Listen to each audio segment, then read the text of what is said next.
This episode is brought to you in part by Samply. Samply makes the process of dealing with mix revision notes super easy. Make sure to check them out online at samply.app. And while you're there, get 3 months off any plan free by simply using the coupon code MYM at checkout. Hey, welcome to the Master Your Mix podcast. My name is Mike Guiliana, and thanks for hanging out with me today. Today, my guest is Pete Min, and if you're not familiar with Pete, Pete is a record producer, an engineer, and a label owner based out of LA. He has worked with artists like Third Eye Blind, Feist, the Arkells, and a whole bunch more. And his record label is called Colorfield Records, which is an experimental label. And we get into the process of recording a lot of those records in this episode today. Now, when it comes to Pete's productions, he is definitely one of those people who really favors the music and serving the music instead of the artist. Now, I know that sounds obvious, but there are so many engineers that focus so much on their own fun in the studio and playing with the gear and learning and developing their skills in the studio. And there's a time and place for that. Like, obviously, that stuff is important, but there's a time and place for that. And when artists are in the studio, that is not the time. And so Pete really shares that philosophy. And in this episode, he talks a lot about how he goes about optimizing his studio for speed and creativity and allowing room for experimentation and improvisation.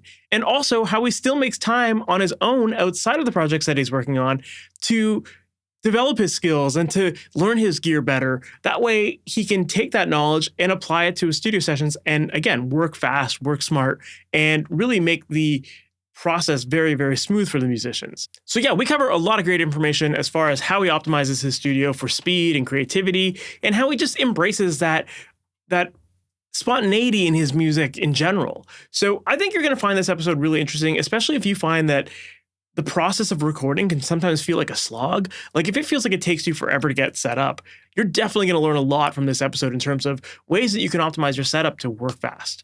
So with that said, here's my interview with Pete Min. Pete Min, thank you so much for being on the Master Your Mix podcast. How's it going? Great. Thanks for having me. Of course. For people who might not be familiar with you and your background and all the cool projects that you worked on, can you give us that story and how you ultimately got into music production and, what you're working on these days and all that stuff? Yeah, I started out being in bands. I played guitar. I did a bit of touring. I'm from the East Coast, so I was living in New York for, I lived in New York for 20 years. And when I first got to New York, I just started playing in bands. I was playing in tons of different kinds of bands. I did a little bit of touring. I played with Debbie Harry for a little while, did some touring. I always bought gear. I was just a gearhead from the very beginning. I started out with guitars, and then I got my first Porta Studio, and then I got my Tascam D88, and I got, through the years, I've just gotten more and more gear. At a certain point, I looked around and I said, I could own a studio, or I could have a studio and record bands. And I was living in New York then, and so I found a basement in Brooklyn. I was in Manhattan, and I started running a studio and started recording my friends' bands, and then it just spread, and I had pretty good gear. The studio was it was in a basement, so it was a little gnarly, but it was cheap, and it got my feet wet, and I just loved doing it. And so I'm definitely not from a studio. I wasn't a runner. Am I doing things right? I have no idea. At this point, at a certain point, I moved to California, to Los Angeles, where I am now. And I started a studio immediately out of the house that I was renting.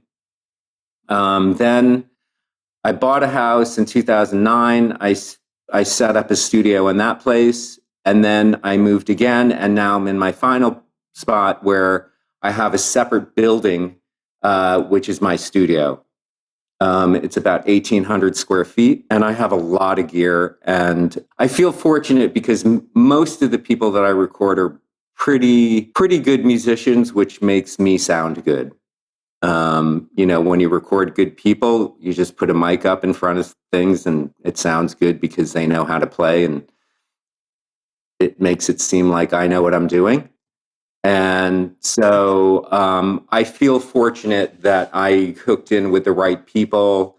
And, I've done some records that I guess people have heard about. I mean, I worked with Michelle Indegucello. I did 3 of her records. And just through that, like, definitely I got some respect from people in town. I also met the right people when I moved into LA. I mean, LA for me it was a slow grind just because it's a very big place and it's vast. And so, but I mean, like any place, the, music circle is small, but I do, there definitely is like a community of musicians that I'm known in, that I'm grateful that it's that group of musicians because those are the people who I'd like to be working with. So yeah, that's kind of how I got into doing this stuff, initially wanting to be in a band like U2 or Led Zeppelin, and that failed miserably. So I ended up doing this, and maybe this is where I should be. I just, I was an okay guitar player. But I just didn't put in the time, and I just had more interest in sound, and I have fun doing that stuff. And then most recently during COVID, I started a label, and it's called Colorfield Records. And that is my focus. I do sessions all the time. I have a session today with Jose James. I'm not sure what the session is for, but I've done a couple of his records, his past records. So I do rent out my studio, which is how I subsidize my label, because I'm definitely not making money on my label. But it's a labor of love. It's an art project, and that's, what I want to do. So I love it. Well, I think there's a bunch to unpack from that. And I think your story is very similar to a lot of people where it's like, yeah, you got into it as a musician and, maybe got into the recording gear just as a way of recording yourself or some of your band ideas or whatever. And then obviously it turned into more than that. And you had, like you said, you had all the equipment and, so I'm curious to know, like, what was that transition like for you when it came to being like, okay, I'm going to start the studio now, as opposed to just like pursuing like me being the musician, like, because there's a mindset shift there for sure, where like all of a sudden now you have to like think about running a business and managing a studio as opposed to just being a musician and managing your music career there. it was frightening. Luckily, when I found the space that I had, it was a fairly large space, and I put a wall up in between in the space. So there were 2 spaces, and I rented out part of the space to subsidize my rent. My rent was $500 a month. So I was also at the time I was doing commercials in New York. So I was making money, and I could afford $500 if I couldn't make it, with the rent, renting out my place. I could subsidize it with the commercials that I was doing. So I think it's a hard lift right now to do that, to be like, I'm going to buy some gear and start a studio and try to make a living doing that. Like, I think it's at least in Los Angeles, that would be a hard lift, because there's so many studios and rent is very expensive. So I think if you own the space, it's a lot easier to do. I mean, I own my building, so I can, I'm paying myself. Basically, I'm paying rent to myself. So it's a lot easier for me to do it. But yeah, the transition was definitely a leap of faith. Like, I'm going to do it and see what happens. But I think if you're good at what you do and you show up every day and you do it, I think eventually word of mouth gets around that like you're competent, and you'll get work eventually, and you just keep on doing it. I see people not really so much in engineering world, but you just got to show up and do the work. I mean, I'm a tortoise, like I'm the tortoise guy. I just show up every single day. I work, even if I don't have work, I'm in my studio doing stuff, just trying to learn and try to get better at what I do.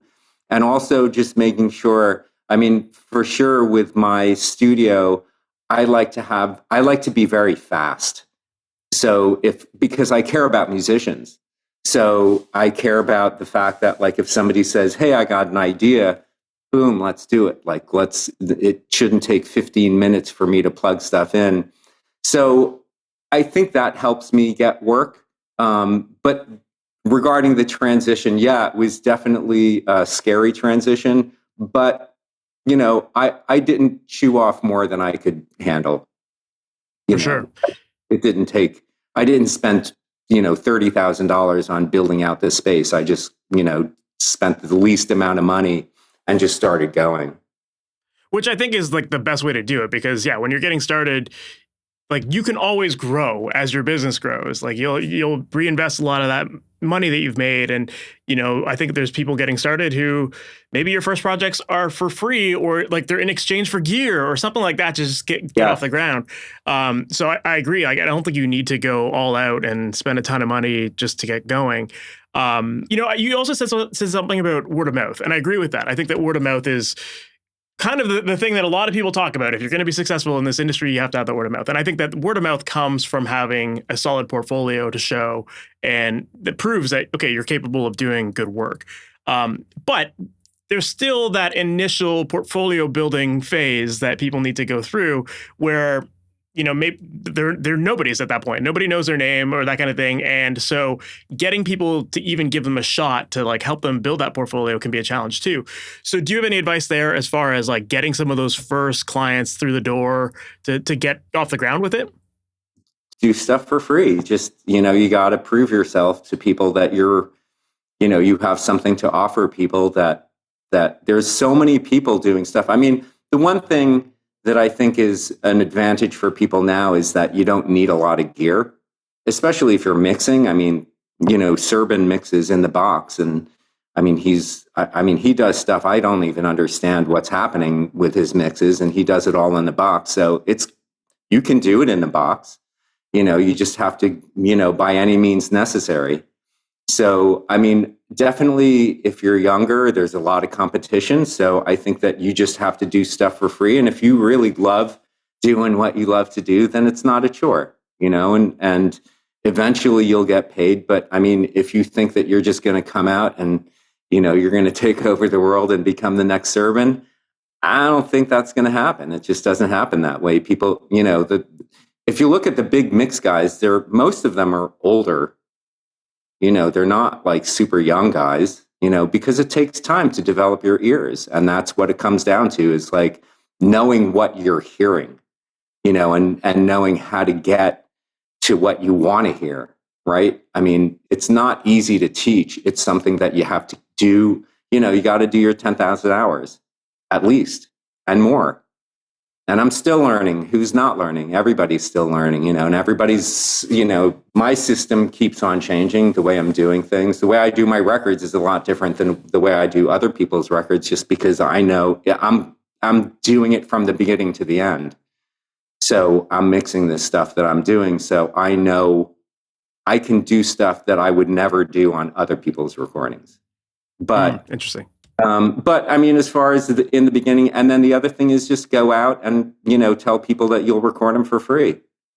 Because I don't know, maybe there are people who are better at TikTok or whatever and like getting, eyes on their stuff, maybe.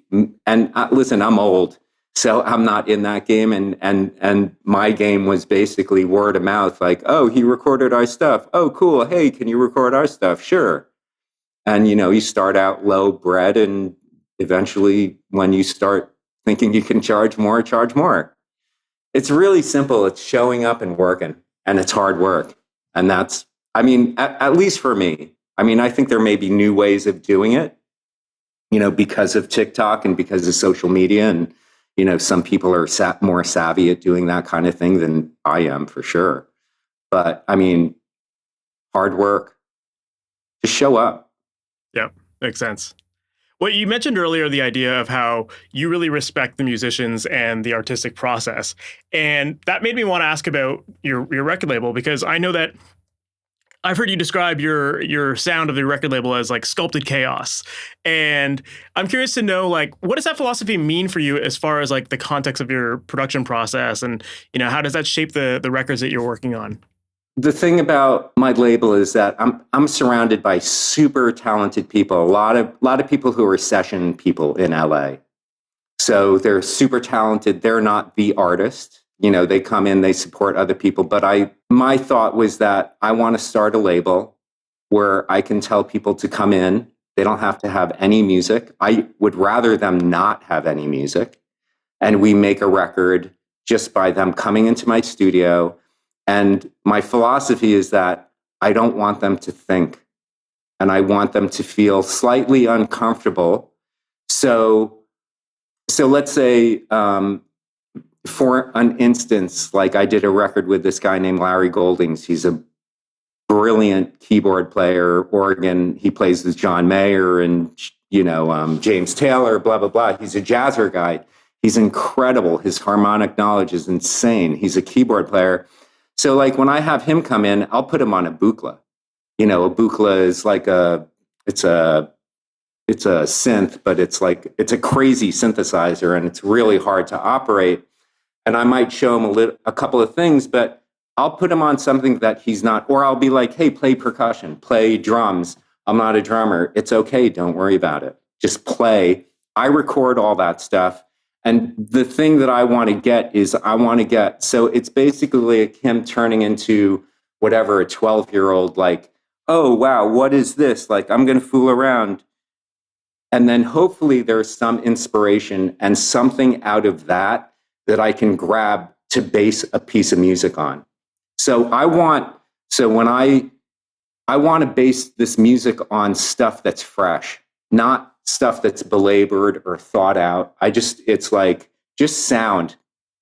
And for my label, it's about sound as much as it is about rhythm or harmony or any of that stuff. So to me, for instance, he might play drums, whatever. I'll flip it into, he's not a drummer, so it's maybe out of time. I'll just quantize the whole thing. I'll flip it to 2 tracks. I'll flip it on my tape deck. I'll go down an octave, flip it back into my tape deck and be like, play to that. So all of a sudden, it's this completely different thing that he started out with.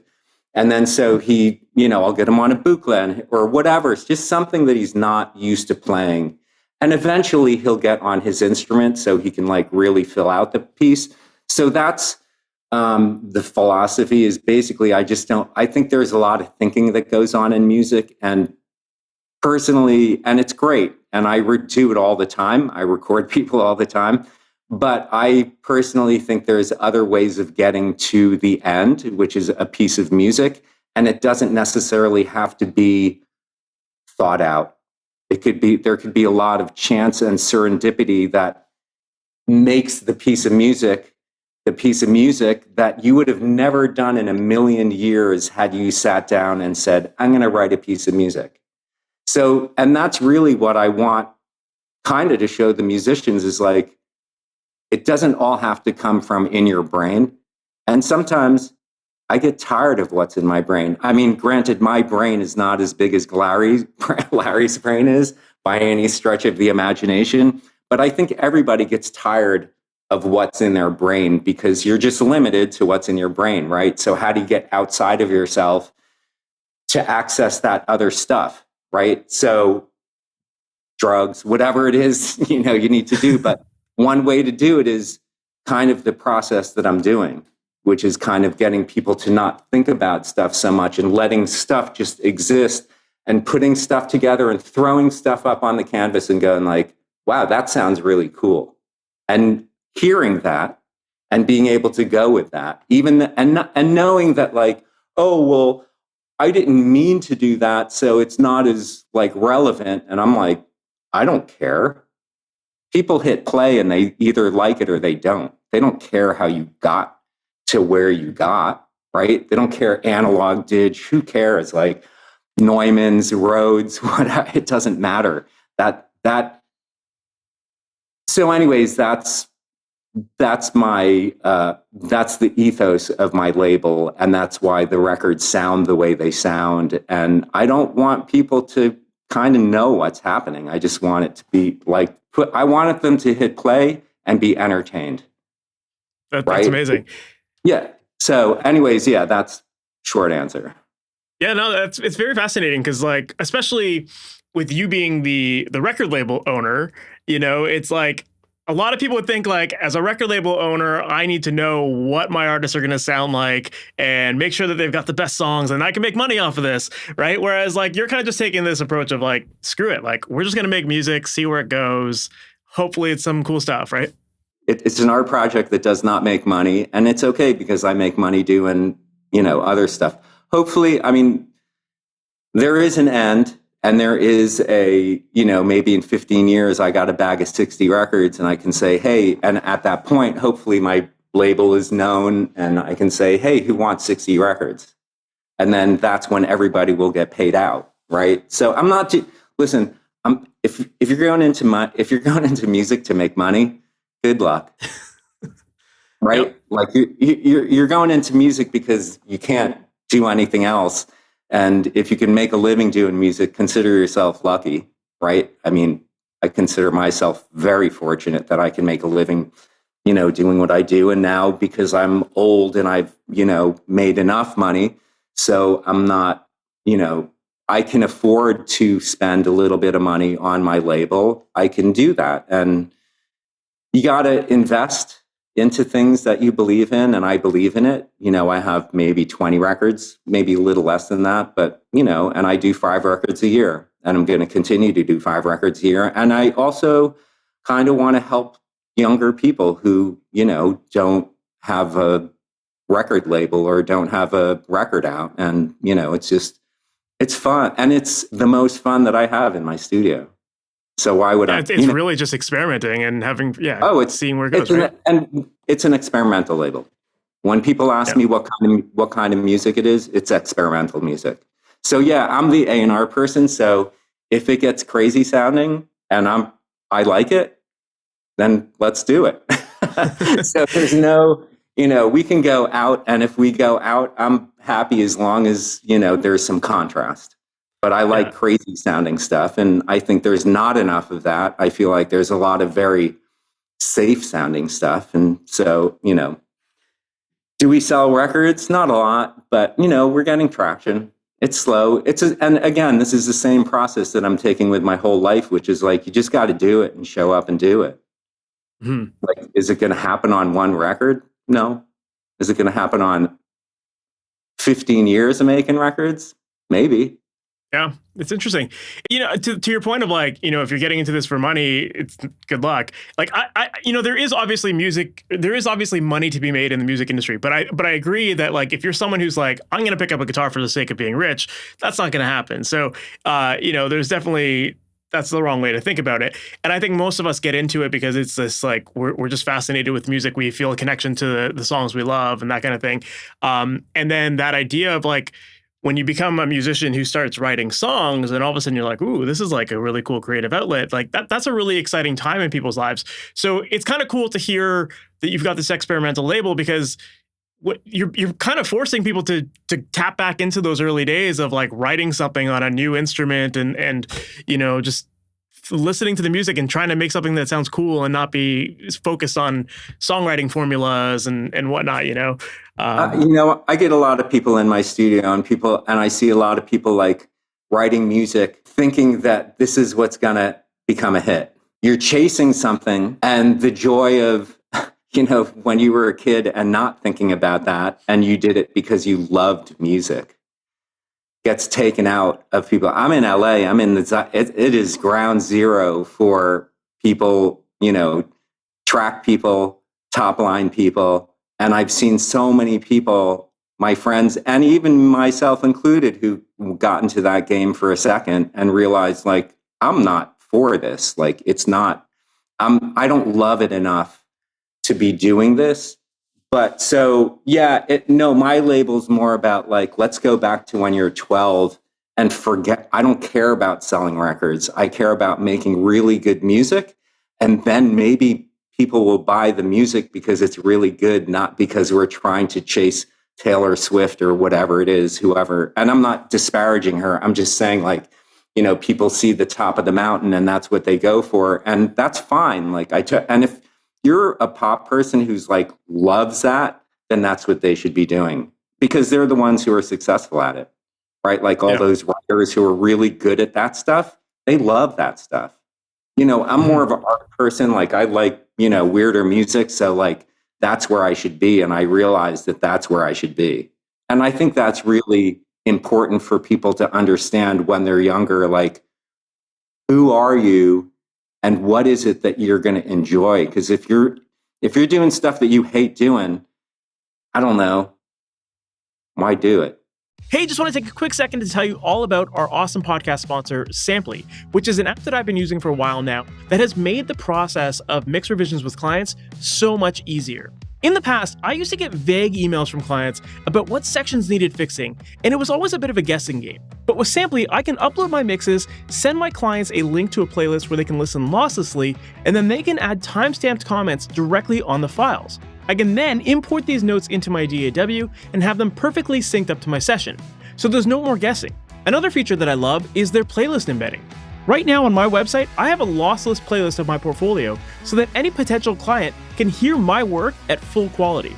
No more crappy sounding, low resolution MP3 files. Instead, people can hear my work at its best. And the icing on the cake? Samply integrates with a ton of different services, and one of my favorite integrations is their integration with SoundFlow. With just one click, Samply can export my mix from my DAW, upload it to Samply, and then send my clients an email for where they can hear their song.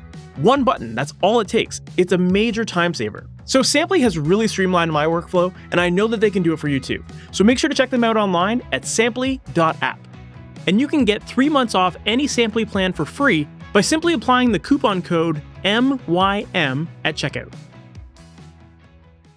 You talked a lot about how like you really do try to embrace that spontaneity in the studio and how you also like to work really, really fast. And so I was curious to know, like, as far as setting up your studio environment to let people thrive in that kind of space, like what are some of the ways that you've done that? Obviously, you talked about how you'll throw someone on an instrument that they're not familiar with, and that in itself is going to create some new stuff. But like, what are some other ways that you've optimized your studio to maybe work faster or smarter or encourage more of that kind of spontaneity? Well, I mean, the way I have my place set up is that I have like let's say I have 3 pianos. Like I have a grand piano, I have an upright piano, and I have another small upright piano. I have mics on them plugged into mic pre's already. So when somebody says, and this is actually more for like my commercial side of the business where people come in and they hire me to be a studio and or to be the engineer, I have my stuff basically set up so when somebody says, hey, I want to play piano, okay, go ahead.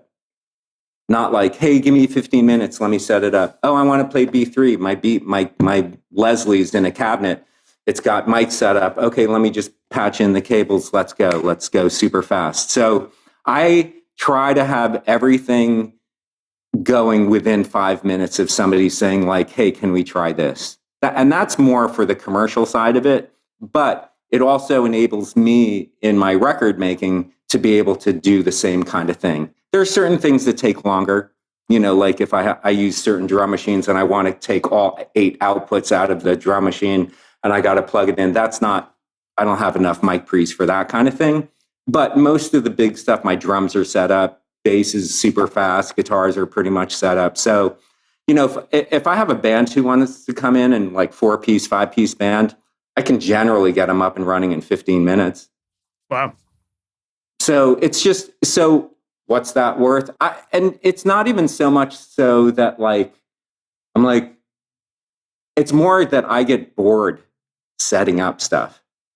I want, like when people are in my room, I want to make music. Like I want to hear music coming out of my speakers. Like it's not about me. You know, like my friend just came into my studio yesterday. He was making a record.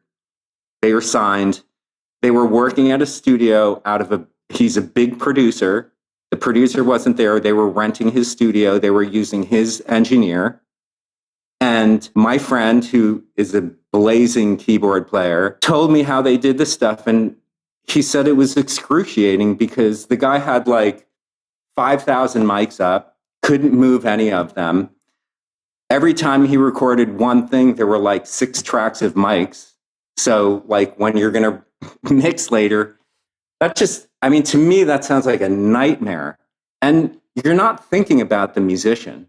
Like, it would take, he said that they wanted to set up this one thing. It took 4 hours. I'm like, Wow. Like, it was a synth thing and it was this whole like setting up. It was not, but I'm just saying, so if you're an engineer and you're thinking about yourself, I don't think you're doing a service to yourself. This is we're all in service to the music, to the musicians. Like musicians are paramount because they're the ones doing the music, and that's the most important thing. So when you're thinking about, oh, let's do a shootout on, microphones, I'm like, what's the closest mic? Like, just put it up and make it work. Like, because the person has an idea. And if you're a musician, as you are, you're a musician and like you get inspired, like you want to do it. And then if you got to wait 20 minutes, you're like, wah, wah. It's kind of like not there as much as it was when you had that initial idea. It's so true. It's so true. You got to be, I think engineers, and listen, I play music, so I've been on the other side. So that's why I have this sympathy for musicians to be like, no, dude, like, what are you doing? Like, get it set up. If you hear people talking about, like when people, like assistants, it's like, if you hear somebody in the room talking about maybe doing something, set it up. So when they say, hey, can we do this? Yeah, we're set up. Let's go. You're going to get hired and you're going to work. That's how it works. I'm in LA. I'm in the ground zero for pop music and for that kind of stuff. And the people who move up the ladder are people who are thoughtful and can think and can shut up and not say anything unless they're asked to say something, and who are really efficient. You know what my job is? To make other people look good. I'm here to make the artist look good. I'm here to make the producer look good. And if I make them look good, they're going to hire me again. Yeah. That's it. It's interesting because I think that like a lot of people get into the studio world. Yeah. Like they start as musicians and then they get into the engineering side of things. And it can be a lot of fun to play with the gear and to nerd out about the different sounds and whatnot. But like, you're right. At the end of the day, people are coming to you to get their music recorded, and it's about them. It's not about you having fun with your equipment. But it's so easy for a lot of engineers to get wrapped up into that because they want to make sure everything sounds perfect. And it's more about serving themselves than it is the music. And yeah, I love that you bring up that point of just have it ready to go. Do it on your own time. Yeah. The other day I had time off and I was like, I want to check out a couple mics on my guitar amps. And I use a Beyer M88 because it's one of my favorite dynamic mics. But I was like, people are like, oh, U67s, Nigel, U67s on guitars. So I've had, used 87s on guitars and stuff like that, 414s, whatever. So I put a couple mics up on this one amp and I realized that my FET 47 was insane sounding, but I did it on my own time. So now I know. So now my FET 47 and Beyer M88 are up on my mic, up on my cabinet. I don't have to take time. I don't have to be like, hey, let's test some stuff out. Like, you're using their time. I mean, if they're cool with it and they have a huge budget, great. Like, you guys want to experiment? I just don't run into those budgets that much personally. Like, I'm not making those records. I wish I was. And I do that all day long. But most people come to me because I'm super efficient and I'm really fast. Like, and the sounds are right because, I mean, granted, I have great gear and I feel fortunate that I have that stuff. And there's a whole philosophy on that whole end of things as well. So anyways, I think that if you're going to experiment, do it on your own time. It's not, unless you have a client who's willing to go there and is like, cool to do that, because most musicians that I know, when they come into my place and they see how fat, I had third eye blind in my studio. They came in. My friend told them not to bring any instruments. So they came in and they literally just walked in and they're like standing around. It was our first day. And I'm just standing there. And the singer looks at me and he's like, aren't you going to set up? I could tell he was kind of pissed. Like he was annoyed that I wasn't doing anything. I was just standing there and I was like, everything's set up. Like, go play. And he was like, kind of looked at me quizzically, and then they did. And then he was like, oh. So that kind of stuff will get you more work. I know there are studios that are different kinds of studios where they go down to 0 and then they got to set up again.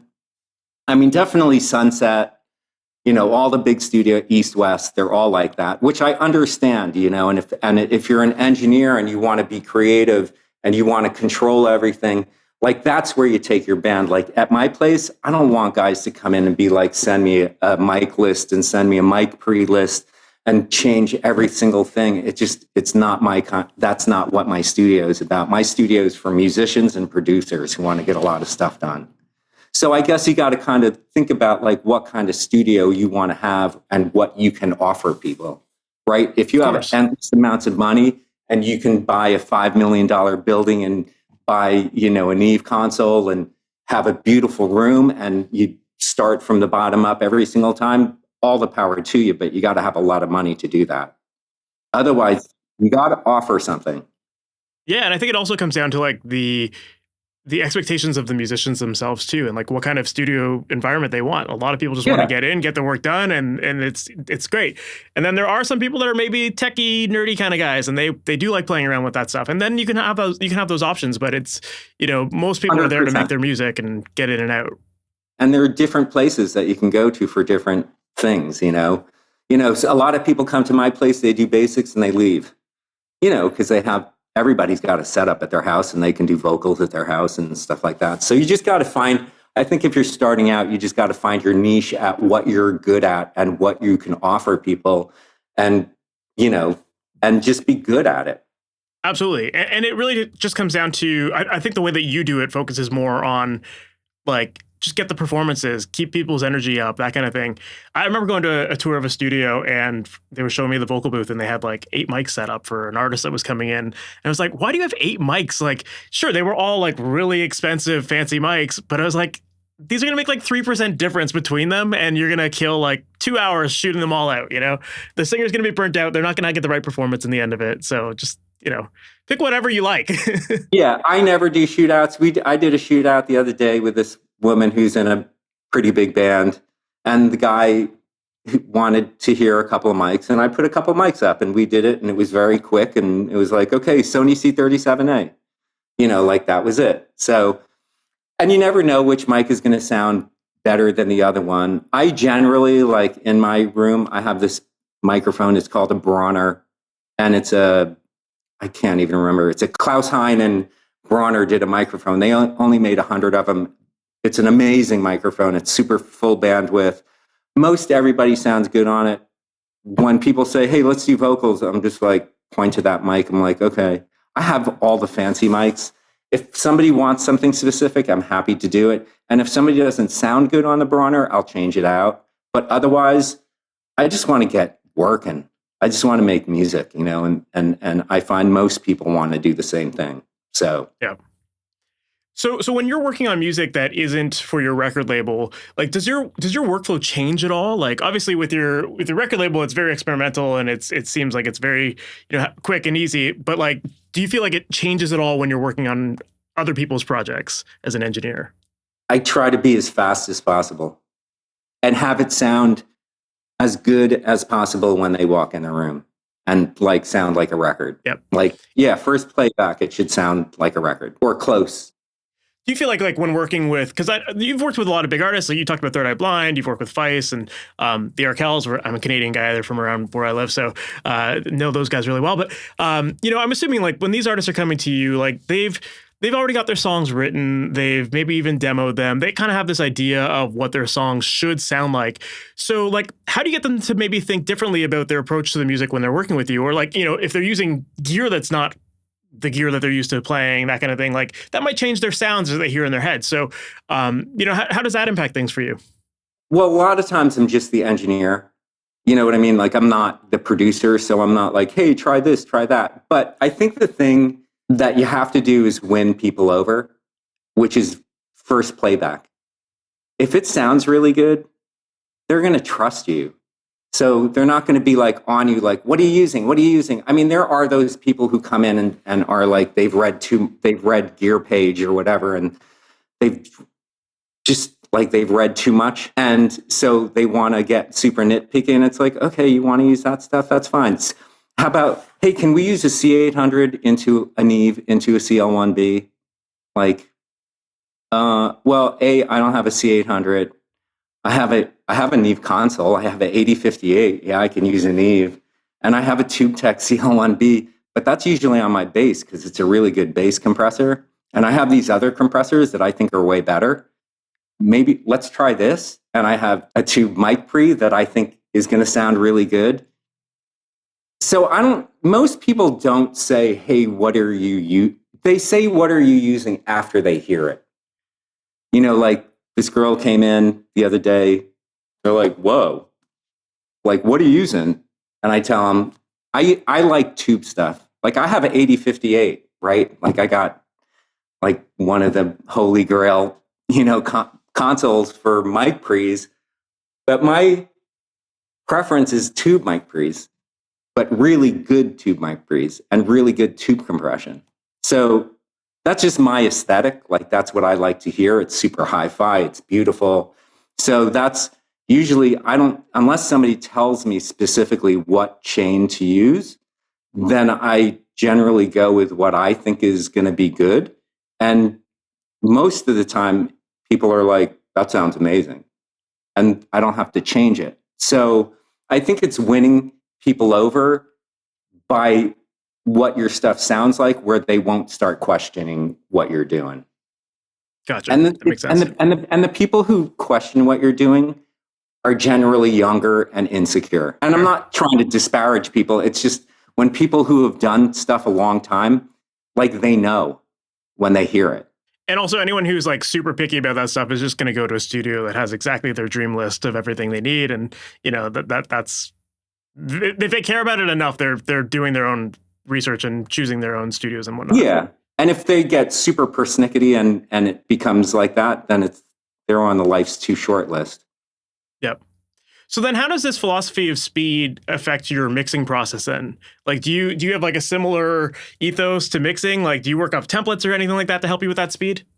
I get some records to mix. I don't get a ton of records to mix because I'm not like trying, like I'm not like marketing myself as a mix engineer. I do get, like the last Jose James record I did, the last two Jose James records I did, the 3 records that I did with Michelle, I mixed those records. So sometimes I get called for mixing. When I do outside, I'm generally pretty fast at mixing, only because I feel like it's almost like a performance. And if I get bogged down into the little tiny stuff, you can go into that hole where I go past it. And I know myself, and I don't it's just not my nature to do that. And any interview that I've read of people who are really good, they mix fast. They don't get bogged down. And also, I sometimes see those sessions and it's like Avid EQ or like Arverb. And I'm like, wait, what?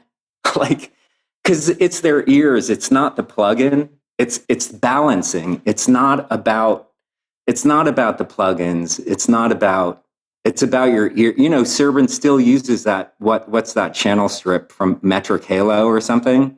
Yeah. Which is 10 years old or 15 years old? Because it does what it needs to do. I see, people talk, the biggest guys talk about, oh yeah, I use TLA 76 or whatever, or CLA 76, which has been around for 20 years, but it works. So I work super fast. I just get it. As I've gotten older, fast is the way to go for me. Yeah. Some people are different. Some people are very, methodical about how they do things. I don't have a template. I mean, I have a basic template of reverbs and stuff for vocals, just because I know that I'm going to, want some stuff on the vocals. but not really. I'll get it if I'm mixing a whole record and they tracked it all in one place at one time. Once I do one song, I'll definitely use that as the basis for all the other tracks. But I don't have a real template, a very basic one. It's funny you talk about like the CLA 76 because his brother TLA, I know like he still uses that like Bomb Factory 1176 that like version 1 of Pro Tools came with, you know. So it's crazy.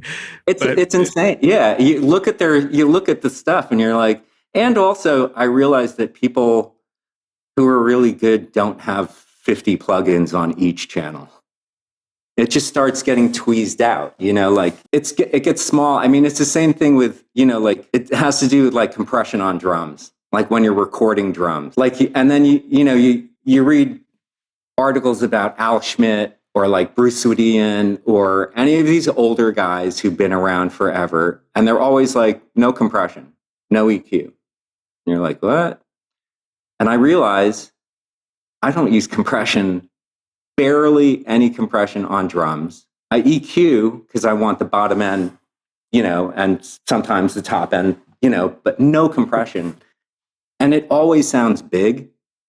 And whenever I get tracks from other people, like I can tell when they compress stuff because it's small. And you can't, once you do that, you can't get it bigger.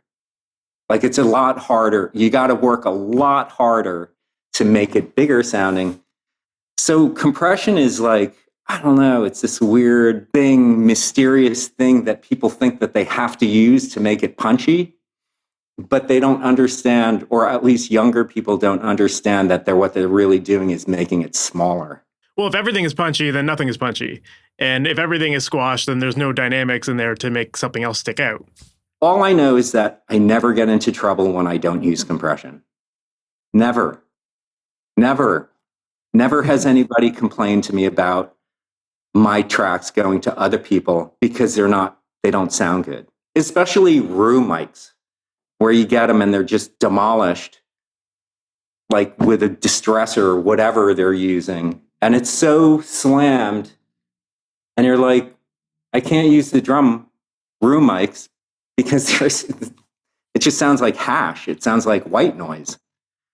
So I don't know. I think that, you know, when you're I think recording is actually really easy if you get out of the way. And just because you have and I got a pile of gear, but just because you have a pile of gear doesn't mean that you have to use it all the time. When I'm doing overdubs, I'll use compression more because it's like I'm only recording one thing and I can keep an eye on it. So I can really dial it in. So I know I'm not over compressing. But when you're recording a whole band, all the drum mics, bass, blah, blah, blah, like, man, you can get into real trouble if you over compress. So that's a really good point. And I've done it.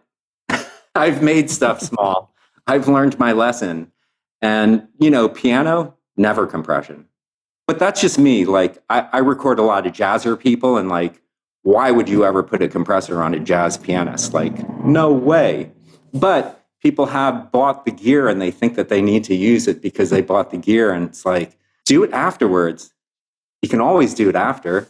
It comes back then to what you said earlier about, like, you know, serving the musicians, not the ego of the engineer. Because yeah, if you have all that gear, you're tempted to use it all, but you know, you're not really listening to the music at that point. You're just having fun. Yeah, and I've done it, and I've recorded Larry, and you know, he did a piano piece, and I compressed it too much, and I was like, fuck, you know, like dipshit. And you know what? After that, I never put compression on piano ever. Like, unless somebody says, hey, we want pedals. Like, we want Beatles, Fairchild. We want it squished. It's like, okay, I'm going to do it. You're telling me you want me to do it. This is what you're going to get. No problem. Or, you know, somebody came in, what's his name came in? I forget. Big engineer. Like, he wanted to smash coals on the top. I'm like, okay, cool. I'm like, crank the compression up. He's like, no more. I'm like, okay, you know, and I'm like, yeah, that. I'm like, okay, cool. Like, no problem. But he wanted it. You know, like, so I'm doing it for him, you know, like that's his sound. And I know that's the Nigel thing, it's like one mic is super compressed. And, but he's also got two sides that I don't know if they are or aren't. I doubt it, but maybe they are. I don't know. But I do know that there is one that's smashed, but he just puts it in a little bit. So yeah. I get like if you want one color mic on a kit, that's going to be, that sound, cool, no problem. But not like a kick drum mic or a snare drum mic. Like that's just my opinion. I don't know. Maybe I don't know what I'm doing.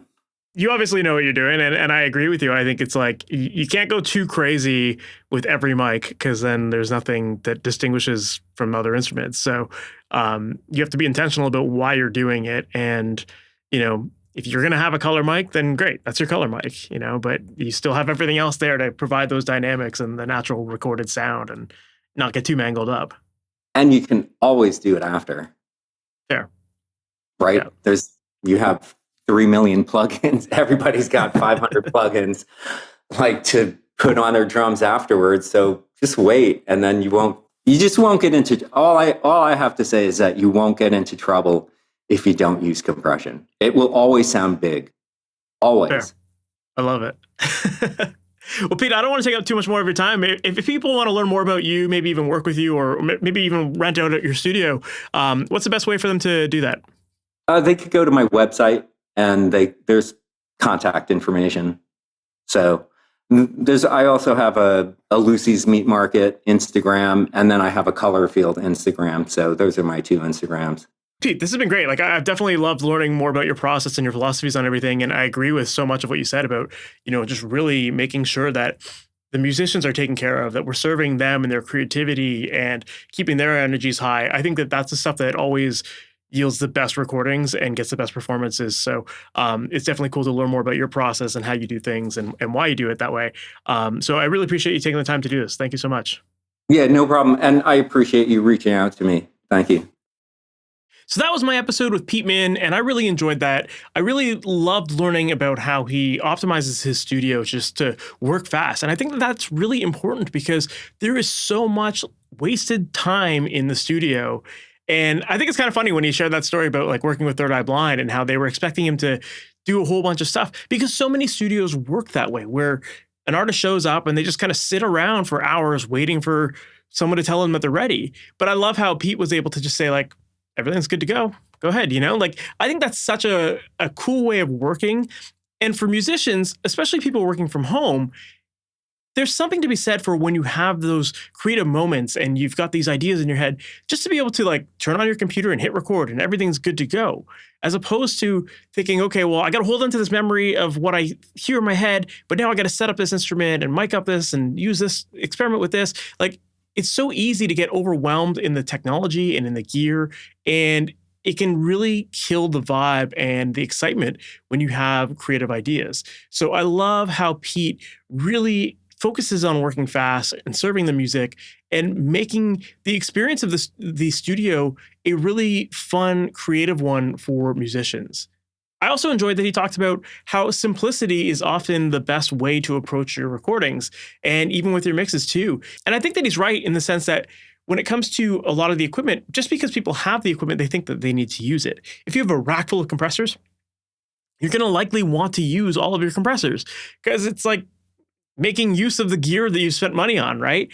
And I get it. I've definitely fallen victim to that myself where it's like, I've got gear, I got to use it, but sometimes that might not be the right choice for the productions that you're working on. And so often simplicity is going to be the thing that gets you the best results. So don't overcomplicate things and don't get too focused on being an engineer, and instead just focus on getting the music and making the experience an amazing experience for the musicians where they can come in, get their ideas down, have fun, and be creative. That's what they need to do. So I think if you take a lot of the advice that Pete talked about in this episode, it's going to help make your studio experience for your clients much better. But also if you're a musician working on your own stuff, if you implement a lot of the stuff he talks about, you're going to be able to work much faster and take advantage of your creative moments and those moments of excitement and those moments of motivation where you feel pumped up to do it. So definitely try out everything he talked about in this episode, and I think it's going to help you in the studio.